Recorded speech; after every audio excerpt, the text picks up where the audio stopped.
Now, it's a penny candy staple, Butterscotch. Go behind the scenes of this buttery sweet and learn the history of Brach's, the bulk candy kings who make them. When we continue.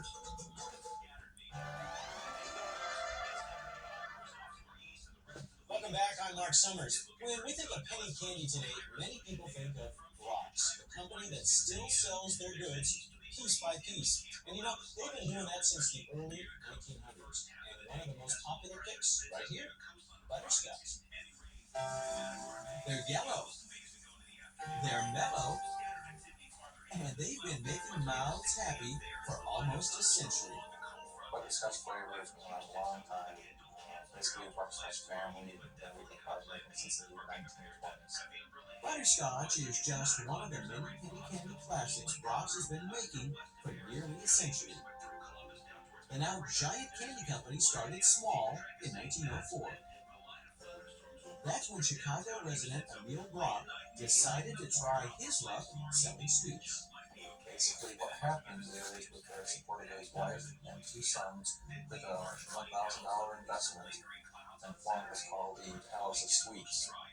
The palace soon became a gold mine. Brach's grew and grew, specializing in gift box sets, holiday treats, and even cough drops. As business boomed, Brach's moved from the palace to this huge factory on Chicago's west side. This facility is the biggest sugar candy producing plant in the world. Brach's now makes almost 10 million pounds of candy a week, everything from caramels to peppermints. New candies are constantly being invented, but old standards like butterscotch discs are still the big sellers. Now let's clear up one thing right away. There is no scotch in butterscotch, and no one knows whether these scotches came from Scotland. Not even the people who make it. Wherever they came from, they are one of the more popular candies here in America. So Brach's makes thousands of the delicious discs every day.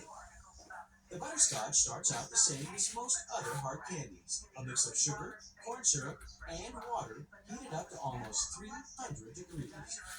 While that's heating up, butterscotch's not-so-secret ingredient is being prepared. There's real butter in butterscotch. Go to the plant and you'll see us taking blocks of butter and melting it down to feed it in. So that's real butter. Pounds and pounds of butter are carefully cooked and mixed with milk, then added to the hard candy base to form the smooth golden candy that is about 1.5% pure butter. So everyone knows about the butter, but there is a secret ingredient in butterscotch, and it's right here that it gets added in. Salt. Lots of it is poured into the sweet candy. It just helps interact with the actual butterscotch flavor. It complements the butterscotch flavor.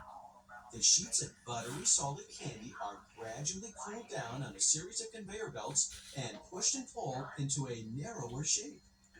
As the candy cools, it hardens. So workers who need to handle or adjust the candy at this point use blow torches to heat the mixture back up so it can be smoothed or shaped. The candy goes into the forming machines, coming out in long ribbons. Then cutters chop the ribbons down into discs. Each and every piece of candy is then wrapped in plastic and put into boxes or bags. Total time from melted butter to bringing back, only 45 minutes. Of course, that's not how it used to be. In the old days, candy makers had to move the slabs of butterscotch by hand and used heated tables, not blowtorches, to keep the candy warm and pliable. What you would have had back then is a much more labor-intensive operation. Nowadays, just a few people and a lot of machines can churn out almost 2,000 pounds of butterscotch discs per hour, which means Brach's can make a pretty penny off these old-fashioned penny candies.